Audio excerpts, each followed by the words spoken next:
Westside Gunn released his new album, And Then You Pray For Me. Out, released, dropped today. And I have to tell you, it was a pretty interesting album. He kind of already warned us about this album is going to kind of be different. When artists give a disclaimer, that can even be, an eyebrow raiser or a diversion. But 21 tracks. There's 21 tracks, an hour and 15-minute runtime. The album opened up with Fly God Did, with Westside Gunn and A.A. Rashid. Anytime A.A. Rashid opens up, he's giving a spoken word sort of thing, and actually I liked it. I liked the opening, just a spoken word, just kind of give you a build up to when the album kind of gets going to his thing. So after that you have Mama's Prime Time, which I really like. That's with Jid. Really like the beat on that. Had a little bop to it, a little bounce to it. Jid did his thing. Of course, Westside Gunn did his thing. He seemed to be in the pocket in this album, and I didn't expect anything less. Now the album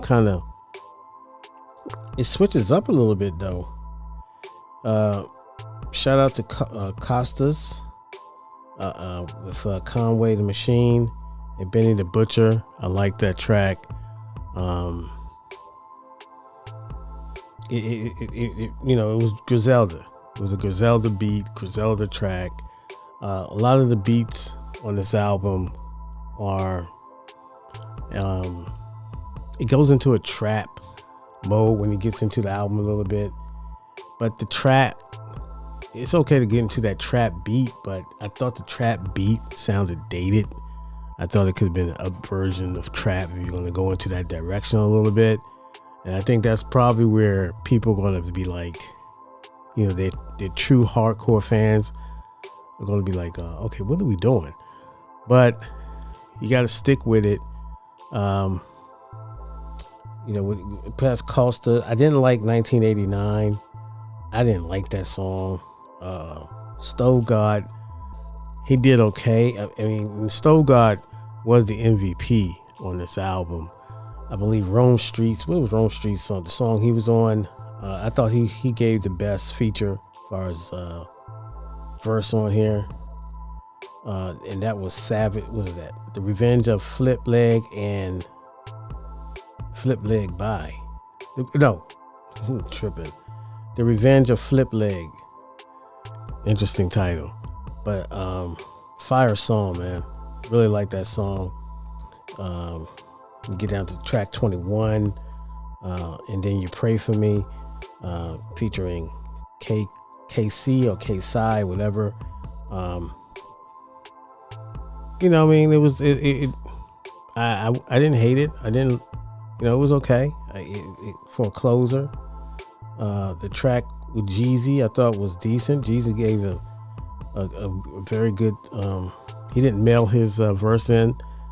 He gave a real good representation of himself, and I thought it worked. But I can see how this album is not going to be for everybody. Ultra Griselda I thought was pretty good, featuring Denzel Curry. But it's one of those tracks. For me, it was okay. It was okay. I'm not gonna say it was any less than it was. It was. I gave it it was okay. It was a good track. Denzel Curry, it was pretty good.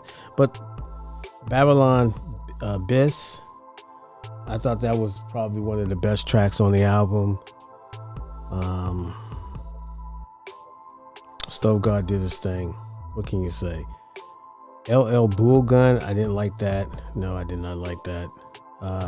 Chloe, I thought it was okay. It was okay for what it was.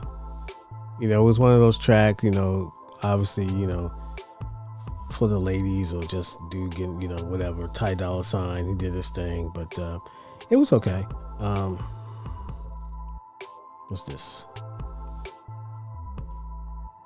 Disgusting by Gigs.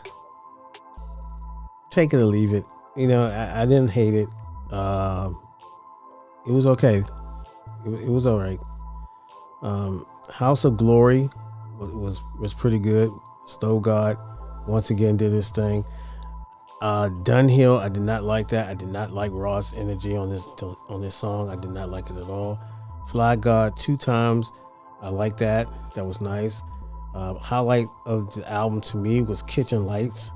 Once again, Stove God did his thing on that.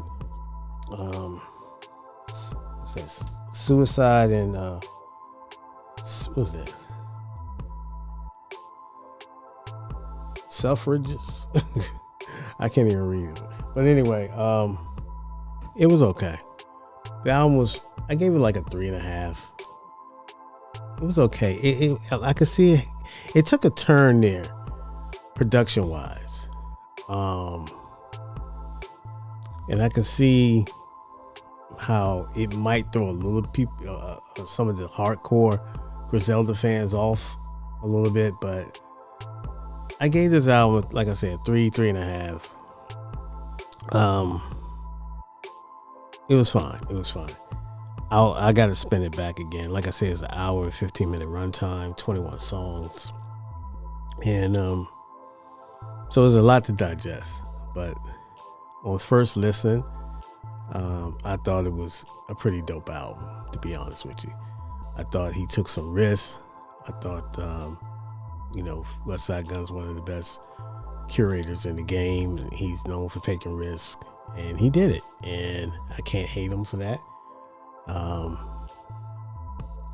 But it was definitely different. I was like I said, I was wondering where he was going, and I get it. And so like I said, it was a dope album. Then I did listen to Offset's album halfway through that, and I gotta admit, so far it's a dope album. I'm really liking the album, really liking the vibe on the album, and I think Offset surprised me a little bit. He's really delivering. He's really delivering on this album, and I'm pleasantly surprised. But so, you know, the cut with him and Cardi, they could have saved that. I wasn't a big fan of that, but I get it. But Offset so far, I gotta finish it. So this is just a part 1, and I've been like, you know, just kind of taking it in, but pause. But I'll give you a more in-depth, complete review probably by Monday or Sunday night. So stay tuned for that. Vanguardian 650. Peace.